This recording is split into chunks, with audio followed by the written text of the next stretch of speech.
you, Michael and Aicha. Over to you. Okay, well, thank you, Paul. I'm going to share our screen, so I hope that everybody can see that. Great. Okay, well, thank you for the introduction. So my name is Michael Thomas. I'm a professor in education and social justice. And today I'm going to talk about this project funded by the British Council under the Widening Participation Fund. Big thank you to the British Council for all their support with this research project, which started in May-June 2021 and is due to conclude, we hope, in May 2023. So we're in the last few months of this project. It's got four main partners: Igbenedion University in Nigeria, the University of Ghana, the University of South Africa, and Botswana University. So today I'm going to talk about this project, and we're going to outline some of the background which motivated the project and the design of the project. We're going to look at the methodology and some of the findings and recommendations of the first phase in the research, which involved a systematic literature review. And then we're going to focus in on one of the case study countries, and that is Botswana. And we're going to look at some of the preliminary findings relating to textbook analysis, which was the second phase in the project. And then I think throughout the presentation, we're going to invite your input and perspectives. So please do use the text chat and give us your comments and your questions. We've got a few polling questions as well for you, so look out for those. And we're going to think about and talk about and reflect on this issue of gender inequality. So the THEMIS project then means, in terms of its longer title, Evaluating Gender Equity and Equality in the English Language Teacher Training Curriculum, ICT, that's Information and Communication Technologies, or digital education as it's sometimes called these days, and learning materials in these four countries. So Botswana, Ghana, Nigeria, and South Africa. And the project really grows out of the UN Sustainable Development Goals in the context of that, and in particular two. So 5 on gender inequalities and 4 on quality in education. So in terms of the background, obviously there's a very rich policy background in relation to gender inequalities. Picked out some of the key policy initiatives here, stretching back about 40 years now, beginning with the Convention on the Elimination of All Forms of Discrimination back in 1979, through the Beijing Declaration, of course, through to the Millennium Development Goals, and then the Sustainable Development Goals. In terms of this context, we've really drilled down a little bit into the next, shown on the next slide there, Aicha, drill down into these policies and these kinds of initiatives in particular. So why did we focus on these particular countries? So, in 2019, the Sustainable Development Goal Gender Equality Index highlights these particular cases as being ones that merit further investigation. So South Africa ranks 71st out of the 129 countries, Botswana 83rd, Ghana 94th, and Nigeria 122nd. The Global Monitoring Report of 2015 states that no country in SSA, Sub-Saharan Africa, has achieved gender equality in both primary and secondary education. So we're motivated to think about, what causes that, what are the deep kind of undercurrents that we need to investigate more.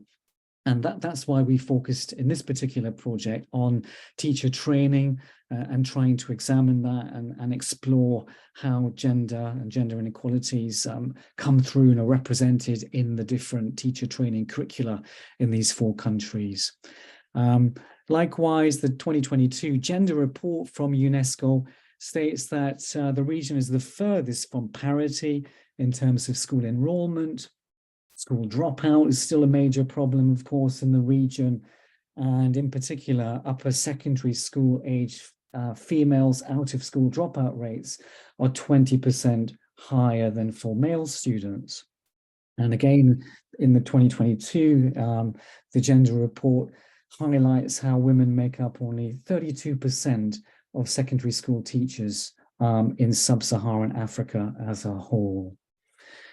So moving on from that wider policy context, we're also motivated by and shaped by the background of research in English as a foreign language. And Jane Sunderland's review of research in this particular area was really a starting point for our own research. So looking at her research from 2000 in the Language Teaching Journal, which looked at issues of language and gender and second and foreign language education. And we've started off at that point, and we've really tried to look at what's been happening since the year 2000 right up until 2023.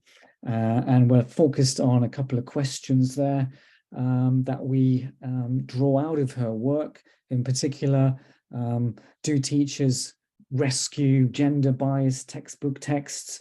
Do they do justice to gender-fair ones? That's a really interesting question, because a lot of the research to date has done quite quantitative focused research studies on textbooks. And we were interested in doing that and updating the research in that area, but also engaging more qualitatively with teachers and trying to understand their own kind of lived experience when they're teaching, and thinking about how they may adjust their teaching strategies and their pedagogical approach within the classroom in light of the types of representation of male and female characters. To what extent do they adjust, or do they simply have continuities with the way that the texts are actually presented? So that's a slightly different and new dimension that we've tried to include in this research project. And more generally then, so how are gender issues in language teacher education represented in curricula and dealt with by teacher educators? So it's not just the language textbooks used in the classroom, but also we're interested in looking at the way that teacher training programs use resources and materials in that process of actually teaching and training teachers. Okay. So moving on, trying to make this a little bit more interactive. We've got a lot of people from around the world, and we're quite interested in your input and your reflections on these issues of teacher training, gender representation, in terms of the characters and the other images and pictures used in the different teaching materials that you use in your classrooms. So we've got a few polling questions. Hopefully you will see these pop up on your screen.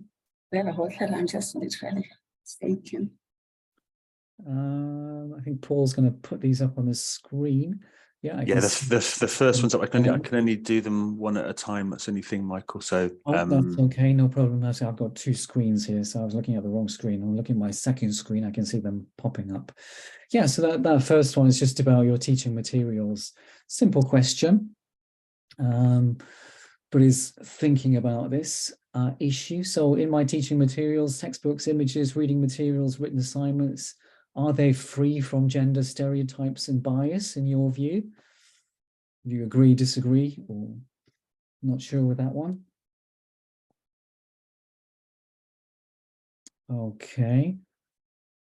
And just a quick reflection on that. We'll come back to these at the end as well, but it's interesting. Yeah, so 55% of you would agree with that one. 22% disagree, not sure. 23%. Okay, so that's good justification for doing further research on this. Obviously, we're coming to the end of this current project within the next 3 months, but we're also interested in the sustainability of this research. So that's very interesting. Perhaps you can flag up in the text chat as well, which resources you're thinking about and which particular countries you're working in, so we can think about sustaining, taking forward our research into different contexts. Question 2, following on from that, so I need guidance on how to address gender equality in my classroom. Again, agree, disagree, or not sure on that one. So I'm trying to launch this one. It's not, for some reason it's not letting me. I'm not quite sure why. So it might have to be in the chat for that one. Yeah, it worked pretty well on question 1. Yeah. If you use the text chat, put your brief comments in there or any reflections. We can just put in agree or disagree. That would be interesting. And then Okay, oh, it's showing now. There it is. There it is. Yeah, so we're very much thinking ahead to, you know, the end of our project and what we actually will produce for teachers and teacher trainers and people working in this area in terms of concrete outputs that can be used. So one of our outputs that we're really focused on is a kind of teacher toolkit or teacher trainer toolkit, which will help you to think through this particular process and what you can do to actually find the guidance that you need to deal with these challenges.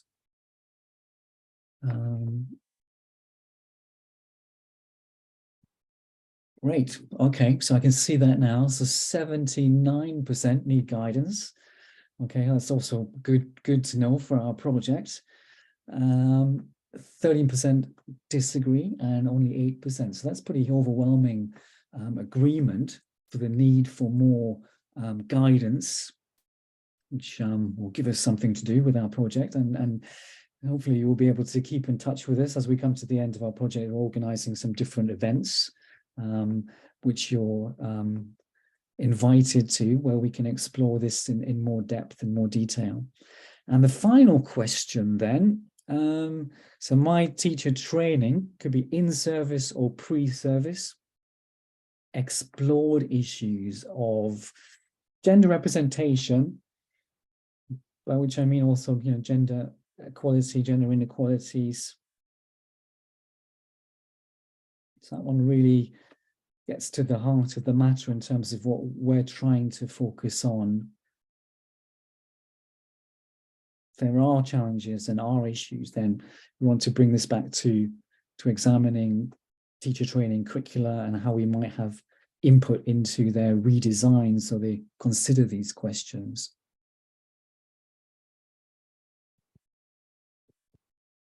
Okay, good. And agree is 47%, disagree 25%, and not sure 28%. So again, that does open up the area that we need to explore more in terms of how in-service and pre-service and, you know, different forms of CPD give credibility to this area and really do focus in on it in an in-depth way. Okay, that's good to know, and we'll come back to these responses at the end of the presentation. Could just move on to the next slide. Okay, and I think I'm going to hand over now to my colleague Aicha, who's going to take you through the next stage. Thank you. Thank you, Michael, and welcome everyone. Again, thank you for joining us on a very special day of 8th March, International Women's Day. It's a great opportunity for us to call for an equitable and inclusive education for all. And I will present the findings of a systematic literature review that we conducted during the first stage of this project. And for the review, we explored studies in the following 3 areas in related to the project objectives. These are gender equality in English language education, ICT policies and gender equality in English language teaching curricula, and gender representations in training materials, with a specific focus on 4 countries of Botswana, Ghana, Nigeria, and South Africa. And the following research questions guided our study. What are the directions and themes of research on ICT and gender policies in English language teaching and learning? What are the main outputs and recommendations of studies in the focal countries, and what are the limitations of the current studies in the literature. So a systematic review requires a standard set of figures, standard set of stages, and that are accountable and replicable. And we followed a methodology here. We carried out a search in 2 electronic databases, and studies both from global and regional level included in the analysis with a time period of 2000 and 2020-22. All the documents chosen were from 2 international multidisciplinary databases of Web of Science and Scopus, and with gray literature relevant to the study covered from Google Scholar, contacts with scholars, and citation checking from the included studies in order not to miss any potential important study in the field. The records included were written in English, and they contained factors concerning teaching and learning English as a second or foreign language. And based on the search process, the records were also required to include keywords related to gender, define, explain, or discuss issues related to gender equality, ICT policies, and gender representations in learning materials, teaching and learning materials. Overall, in this study, peer-reviewed journal articles, book chapters, and reports were used as main data sources, and exclusion criteria were also applied to the analysis. Records not in English were excluded from the study. Reports that did not involve keywords, even if from the related field, were excluded, and the review focused on studies from the field of English as a second or foreign language education. And here are the 4 elements of our methodology. We started with a systematic database search, and then initial title and abstract screening, full text article screening, and full text article coding. And the initial search of 2 electronic databases found 6,841 records in 2 databases, which were eventually reduced to 95 publications once duplicates have been removed and exclusion and inclusion criteria have been applied during the screening and coding process. Other sources related to the literature were also searched for providing a solid body of relevant literature. So 32 studies from Google Scholar, contacts with scholars, with the academics, and also citation checking from the included studies were applied. And then in total, we had 127 publications that meeting the eligibility criteria and included in the systematic review. So in this slide, you can see the findings according to the years in the distribution of 127 publications between January 2000 and December 2022. There is a notable increase in the number of publications on gender and foreign language education in time, especially in the last decade. And we can see that there is an increase starting from 2013 onwards and reaching a highest level, a peak in 2021 with 21 publications. Overall, we see that an increase in these 20 years emphasized the relevance, the importance of gender studies in the language teaching literature, in the literature of English language teaching and learning. And 96% of these publications included in the review were peer-reviewed journal articles. We also added some book chapters and reports into the review. And you can see here the distribution of studies around the world, and most of the studies represent work undertaken in Asia with 72 publications, and in Africa with 35 publications. And among the top 5 countries where studies were conducted, we see that Nigeria had the highest number with 16 publications. Then we had 14 publication studies from Iran and 10 from Indonesia, and there are also 7 studies from Turkey and 6 studies from Pakistan. It's good to note here that these numbers reflect what has been included in our sample for this review, which is a specific focus of 4 countries from Sub-Saharan Africa.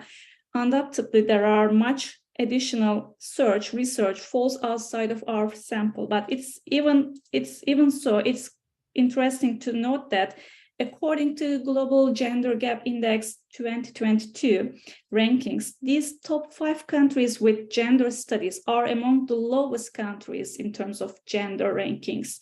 So this is also an interesting fact to mention.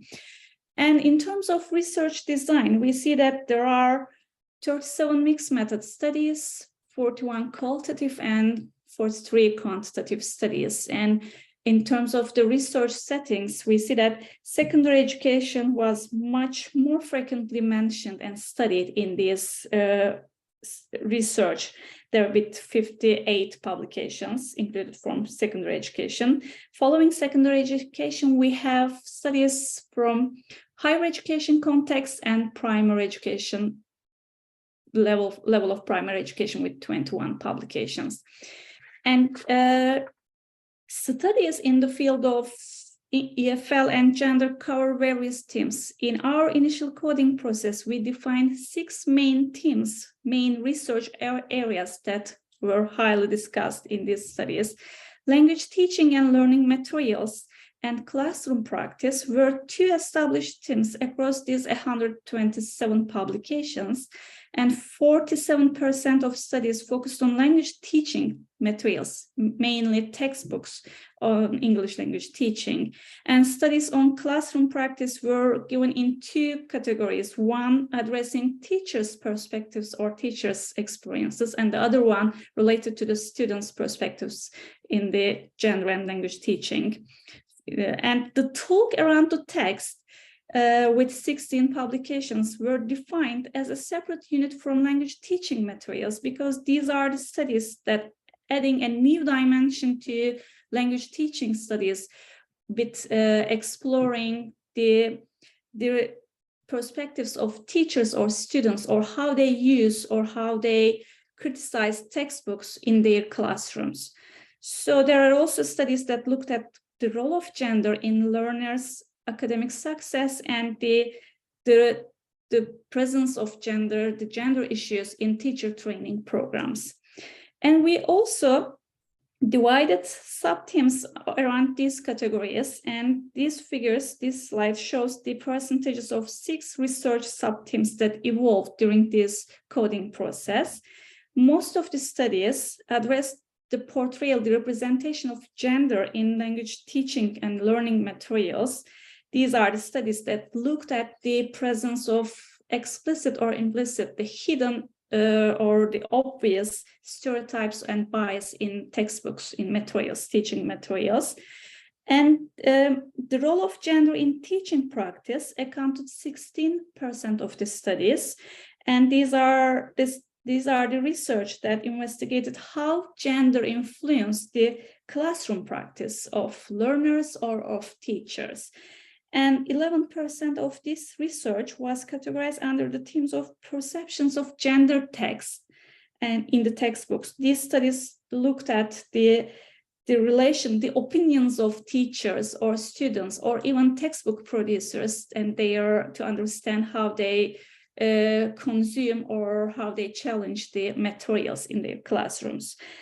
And gender differences in language learning accounted for 12% of these studies. Research on this category explored the role of gender as a significant variable in academic performance, in the performance of teachers and students, as well as the motivation or the learning styles of the differences of learning styles of learners, and their interest in learning English were discussed in these studies. Only 8% of these studies examined the role of ICT or the use of ICT in learning and teaching. And research under this category focused on the skills or the motivations of teachers or sometimes learners in relation to using ICT technology in their classrooms. And lastly, 7% of studies address the issue of sexual identities or gender identities in the context of language teaching and learning. And studies under this category discuss the issue of sexual identities in the EFL context, how EFL teachers and learners address the issues of gender identities and matters in the classroom. As we mentioned, most of the research focused on gender roles and representations in learning materials. And this slide shows the depictions of distribution of these studies by educational level. We see that a closer look at these studies revealed most research focused on secondary school textbooks with 37 publications. Then it follows primary schools, and only a few of these studies looks at language learning resources in higher education context. And this shows us that there is still a knowledge gap in research that looked into textbooks or learning materials used in higher education institutions, especially in language learning departments. And in terms of geographical distributions, we see that majority of gender and textbook studies were conducted in Asia and in Africa. Indonesia had the highest number of research with 9 publications included in our review, and Iran had the second largest number with 7 studies. There are also studies conducted in Hong Kong and in Nigeria and in Turkey in relation to looking at textbook studies in relation to gender equalities. And the design of these studies, we see that there are some equal distribution of qualitative and quantitative methodologies. There are also 21 mixed method studies in the area of textbook studies, which looked at both some qualitative data and also the quantitative numerical findings of the studies. I also want to look at just to provide a quick overview on research related to our focus countries. Of 127 publications, there are 35 of them are from or related to Africa. And as seen in this slide, most of the contexts were based on Nigeria with 16 publications. We also reviewed articles, studies from Botswana, South Africa, Ghana, and Algeria, Uganda, Namibia, and Morocco in the review. And in terms of the designs of these studies, we see that majority of the research use quantitative methodologies, and there are 4 mixed method studies and 4 qualitative methods used in these studies. And in terms of educational levels, the studies were conducted. 9 studies were undertaken in secondary schools and 8 in higher education institutions. And there were 6 studies in primary school context, and 1 study collected data from both primary and secondary levels. And the key terms discussed in these studies, of 4 studies conducted in Botswana, the role of gender in academic success, the academic achievement, and gender in classroom practice were the primary research areas.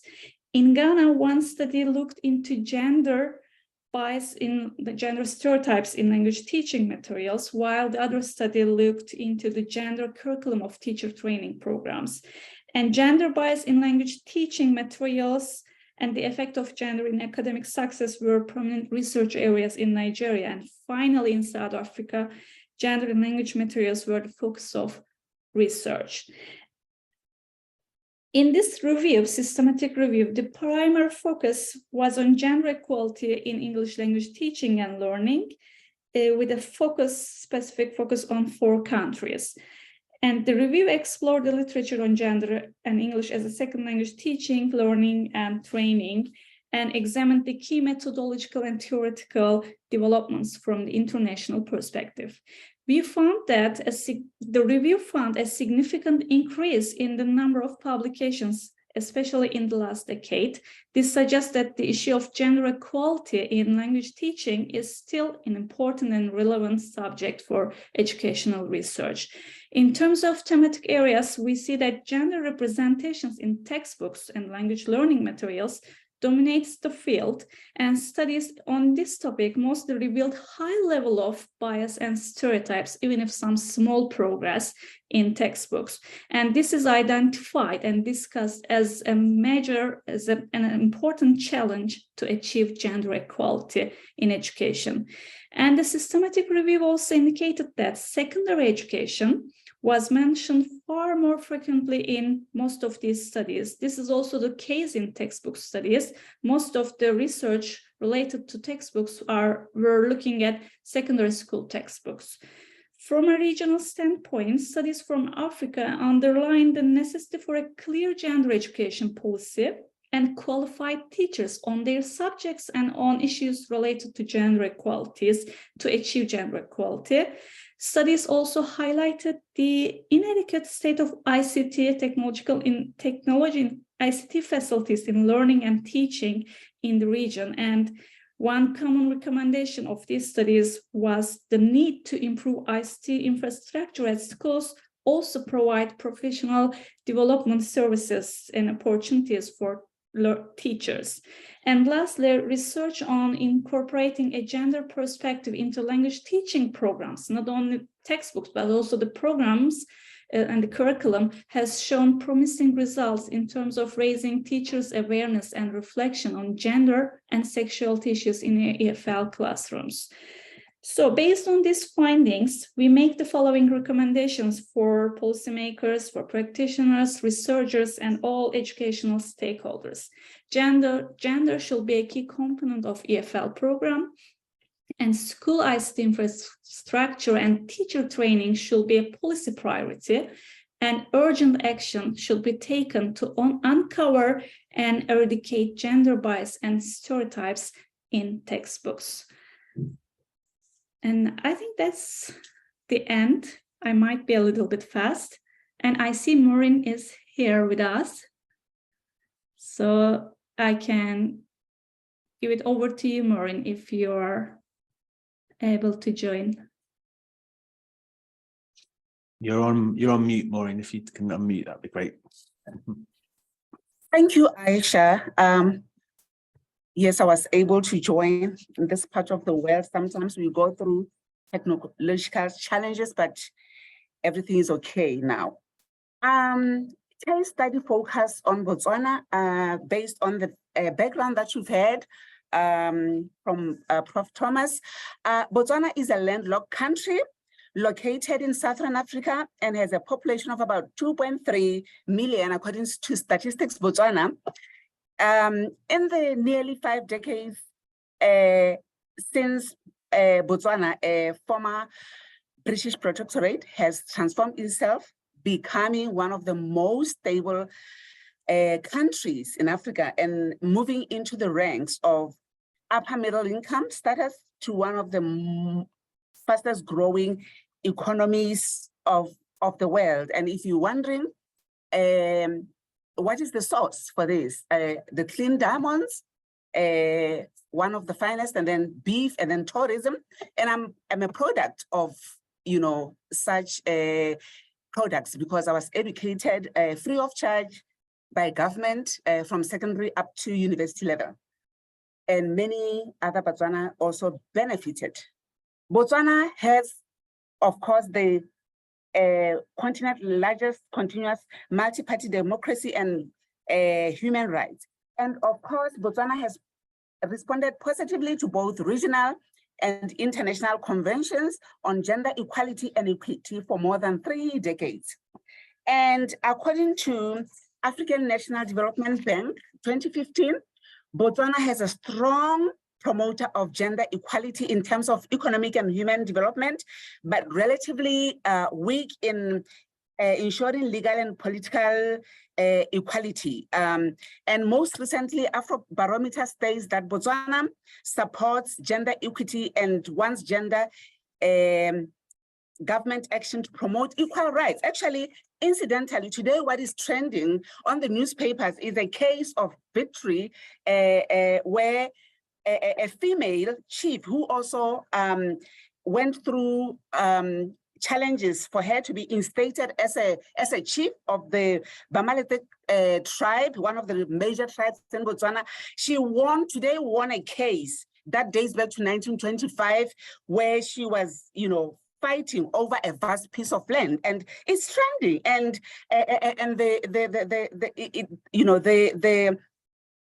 the headline goes, Balete Triumph, a fitting victory to mark this year's Women's Day. Moving on, what we were actually trying to interrogate with the study was, how does the content of English language teacher training materials impact gender equity in Botswana? The case study investigates the representation of gender in English language textbook prescribed by the Ministry of Education, and of course, looking at the junior certificate education and Botswana General Certificate of Secondary Education, BIGS. And then this study used a framework adopted from Lee and Collins. And here, the criteria was to examine words, character, depiction, pictures, representation of familiar and occupational roles in the 4 English language textbooks entitled Exploring English Form 1, Student Book 1. So there are 12 chapters, we analyzed 6.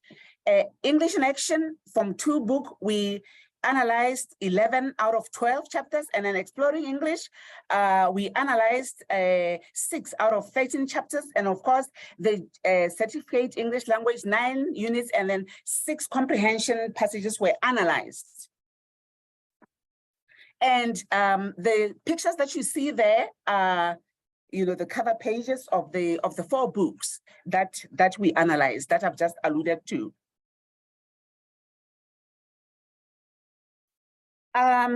So the findings, when you look at the findings, you realize that the patterns of gender representation in English language textbooks in Botswana, we see gender dominance of male in the textbooks. As you can see, 39% for female and 61% for male. And moving to the second table, familiar roles, you can see that according to the research, the roles given to the characters in the books, they are mostly male, and we've got father, son, mother, daughter, grandfather, and brother. And as you can see, brother depicted as a guardian, grandmother depicted as a carer and advisor, daughter, listener, just a listener and dependent, mother, a carer and advisor, son, a head boy.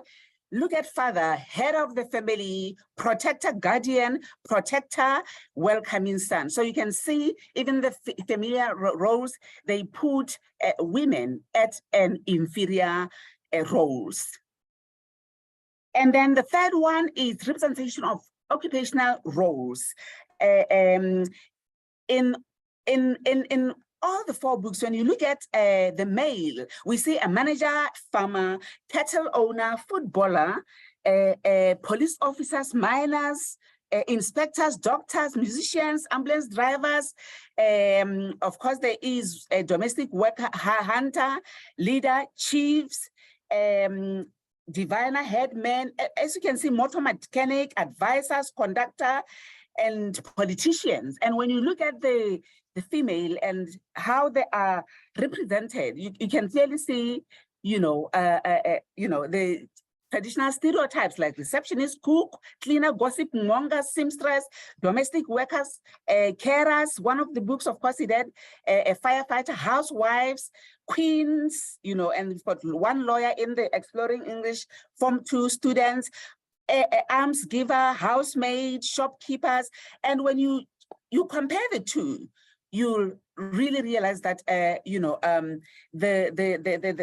there's gender dominance of male even in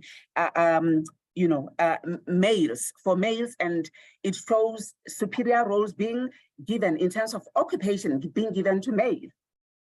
And we move on to adjectives. Adjectives are used for male and female. When you look at adjectives used for men, good man, controlled, self-controlled man, bright, twinkling eyes and all that. He looked nice and friendly. And when you look at the adjectives for women, large woman, stupid village girl, behaving like an animal, you stupid thing, and the right, and you'll notice that they're generally negative and derogatory. Yes, and then we move on to the next table, which is visual representation in terms of activities, looking at outdoors and indoors. And you realize that generally, outdoors it's male, playing football, rearing cattle, miners, diggers, a male as chiefs, handling cases in the village, males as carers, men as thieves, and then the female child, indoors and of course female as a speaker, indoor and outdoor. But generally, if you look at even the third book, Exploring English Language, on table 5, you realize that generally it is the male. It's male, the outdoors are male dominated, like Father Christmas outside, gardeners talking outside, a grandfather sitting down talking to outside. And, when you look at the ladies, they are mainly indoors, like taking pictures of a Father Christmas indoors. And of course, in some cases, you'll find that they are outdoors, but when they're outdoors, they're doing something very minimal, like gossiping. Now, moving on to the discussion, we came up with a couple of recurring themes, which is number 1, lack of female visibility. As we have seen in the data, most narratives seem to be male dominated, as in the case with similar studies. Aisha had just alluded to the studies that were done in the area.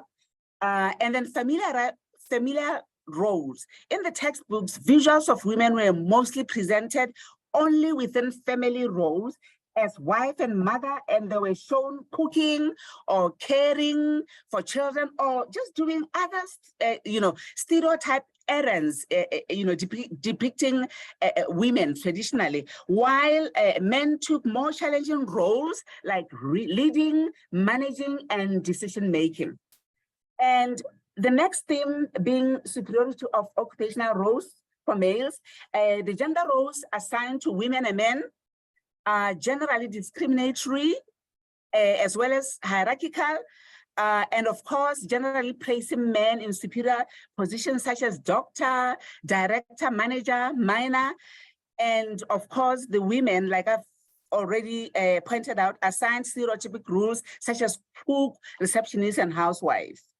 And the next theme, recurring theme, is the belittling adjective linked to physical appearance and emotions. And of course, in line with Hoseka 1984, adjectives used to describe females tend to reflect emotionality or state of mind, body appearance, or just environmentally descriptive and or of a physical state or condition. And these adjectives used in the English language textbook follow the same pattern.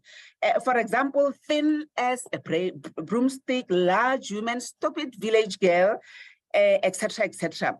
So on the other hand, positive adjectives, like I have pointed out when I was going through the data, are used to describe men. And then the domination of men outdoors, this reminded me of myself growing up where, there's this gender stereotype that,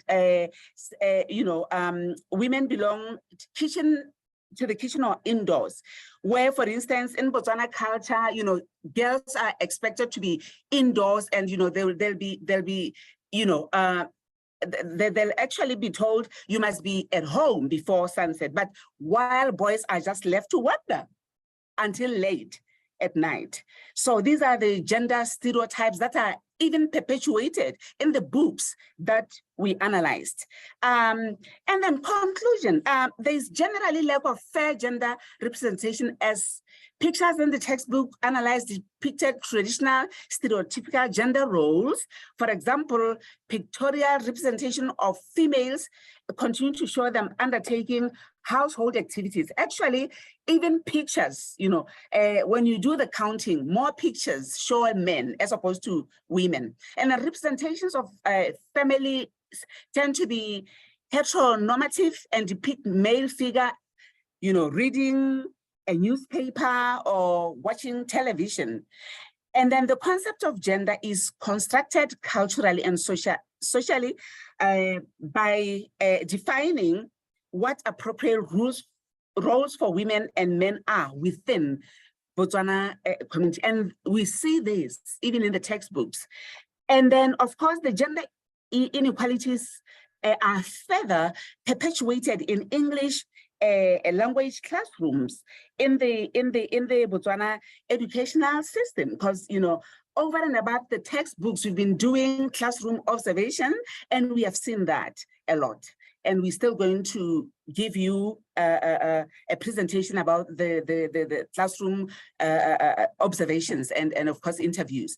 And then Botswana has policies aimed at achieving equality of opportunity in widening access, but there is no focused strategy, because I also looked at the policies, gender policies. It only talks about, have X amount of girls in the classroom and X amount of boys. So there is nothing that addresses gender inequality through the curriculum and pedagogy. And the recommendations that we are giving is textbooks plays an important role in challenging gender inequalities. Therefore, policymakers and curriculum designers should ensure in Botswana should ensure that gender equality is included in the syllabus to create awareness, greater awareness. And of course, activities that promote gender equality can also be included in the syllabus and textbook for further discussion and follow-up. Because, as I interview the teachers, there is literally no activities that are included in the curriculum that can actually promote gender equality. Teachers of English should also include supplementary activities on gender equality that deal with national and international issues and debates to bring awareness. Finally, a visual representation of gender stereotypes should be avoided in the textbooks, as they may perpetuate gender inequalities. Yeah, so those are the key references that we used. Yes, polling questions.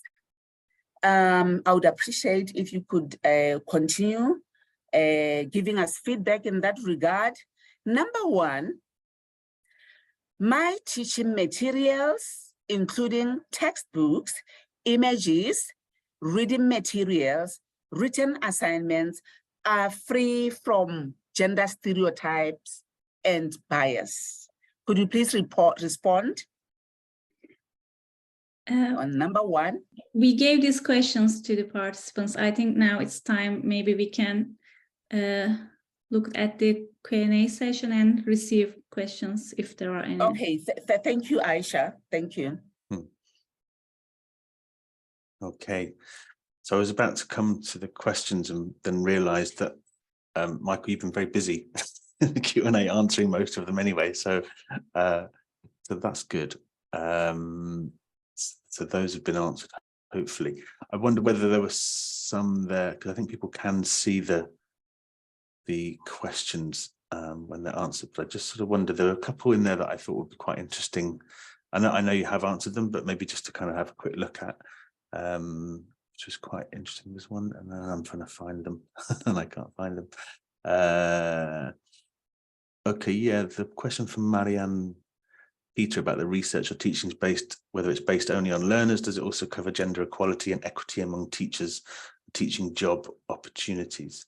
And Michael, you answered that question, but I just wonder for anyone who maybe didn't see the answer to that, because I think it's quite an interesting one, whether you could kind of just give us what your answer was, or Maureen or Aicha, if you want to come in and respond to that as well. So the research, was it based only on learners? Did it cover gender equality and equity among teachers and teaching job opportunities? Just a question.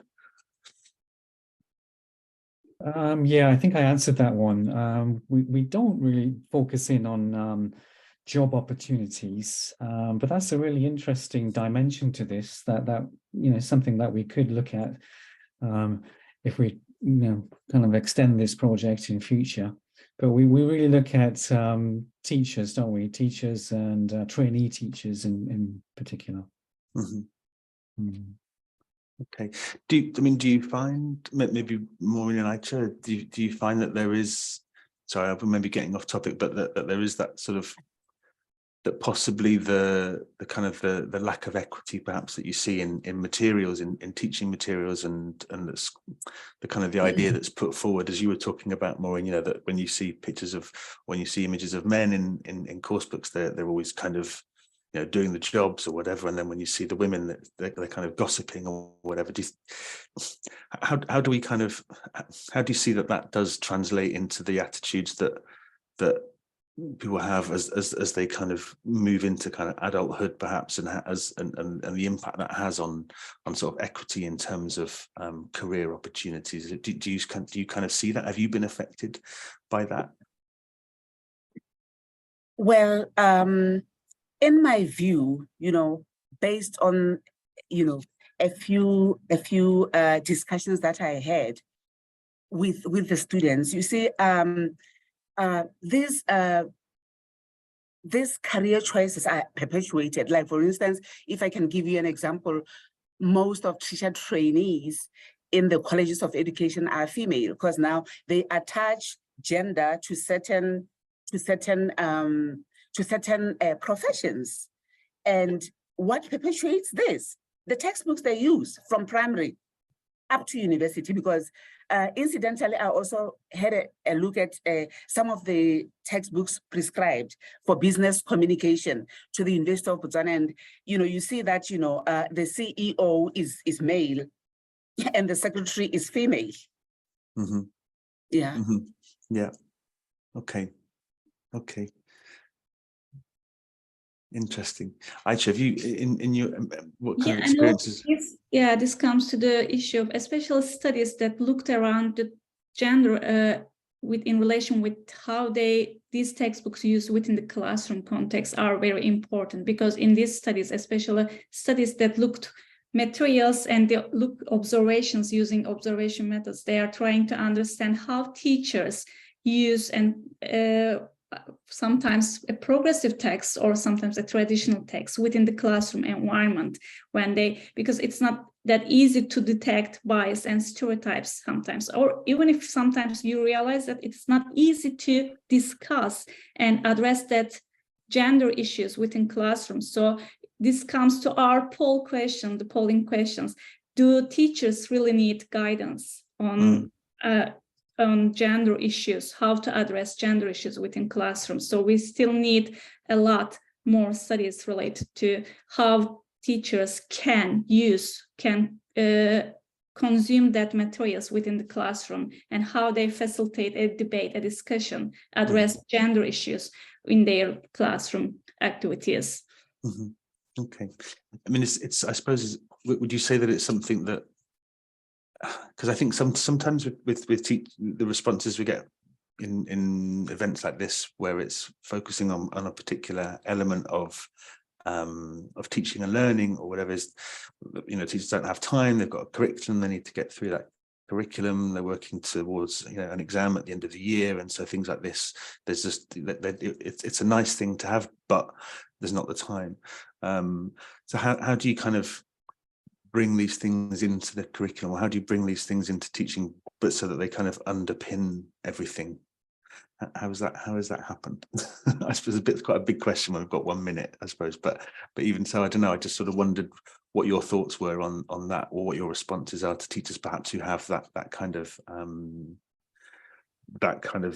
outlook that there's not time. Yeah, and also in recent studies, especially related to the most recent publications, we see actually from the literature, there are more equitable in terms of representational level, equitable males and females, characters and visuals, for example. But as Maureen discussed, when we looked in deeper, closer, whether are they represented indoor or outdoor, or in what kind of adjectives that describe these characters, or turn taking, or their amount of who moderate the talk within these dialogues, for example, or the statue, the hierarchies of jobs assigned to these characters, the social or family roles, we still see that there are more to do, and there are still stereotypes and bias and inequalities in this representation of materials. Yeah, if I may come in there, you know, as I interviewed the teachers and the lecturers and the trainee teachers themselves, you know, they really took interest in and sort of reflecting to say, we haven't been doing this, you know. Like I observed one of the classrooms where they were dealing with a book, To Kill the Mockingbird, and then Maid being the lawyer. And, you know, the teacher said to me that, I wish I could have, you know, generated a discussion around this so that, you know, I can bring awareness. And I want to believe that with such researches and also with, you know, what we are trying to do right now, sensitization workshop, these things can be taken on board, especially when policymakers and curriculum designers are involved. Because some of these things, including one of the book writers, Conte, she's my colleague. She said to me, you know what, after your interview, I'm like, oh, my book could have been better if I had this interview before writing them. So I think it's about sensitizing and also, you know, just bringing these things, workshopping, and also just talking to the relevant officials. Okay, thanks, Maureen. Thanks, Aicha. Just really, really quickly, I'm curious about. So the course book material that you looked at, this is presumably produced by large publishers, right? Is that right? Or is it kind of smaller? I mean, I don't want to name names, but I'm just sort of wondering with the producers of the textbooks, are they the kind of the big publishers and the material that you looked at? Yeah. Well, in the case of JC, when you look at the books, for instance, published by Pearson is one of the big publishing companies, including the you know, the general certificate book. But you know, in the case of JC, they did involve the local writers so that, you know, they are, you know, they bring in the Botswana context to the textbooks. But you know, I want to believe that these are world-class textbooks. Okay. Yeah. Okay. Thanks, Maureen. I think we've pretty much run out of time. We've run over a little bit. So I'm just going to say thank you ever so much. And fantastic that you could join us eventually, Maureen, after the tech problems that you were having. So it's great that you were able to come in there. And thank you to Michael and Aicha, both of you, for being very calm in the face of potential absence there. So thanks very much for that, and for a really interesting research project. Look forward to seeing what comes next with that. Okay, we're going to have to stop there. Just to let you know that we've got the next session coming up in about 25 minutes, and that's with Elizabeth S. Coleman, who's going to be looking at CEDAW in ELT. And if you don't know what CEDAW is, CEDAW in ELT, then stick around and join us in about 25 minutes. You've got a little bit of time to go and make yourself a drink or do whatever you need to do, and hopefully we'll see you in about 25 minutes. All the links should be in the chat for things like certificates and surveys. If you've missed those links, you will be emailed those. either later today or 24 hours after the webinar, and in that you will have the links to the certificate, to the feedback survey, and to where you can find the recordings and hopefully the slides from this session as well. So Maureen, Aicha and Michael, thanks ever so much for giving it your time and talking to us about a really fascinating and interesting project, and we look forward to hearing more about that. Possibly next year we'll get you back and see what you've kind of developed since. But in the meantime, thank you ever so much, and thanks everyone for joining us. You can go back into the lobby. It seems a bit weird saying go back into the lobby for an online event, but the lobby is where you kind of came in. You can go back in there and you can chat, and then we'll be starting the next session soon. Okay, thanks ever so much.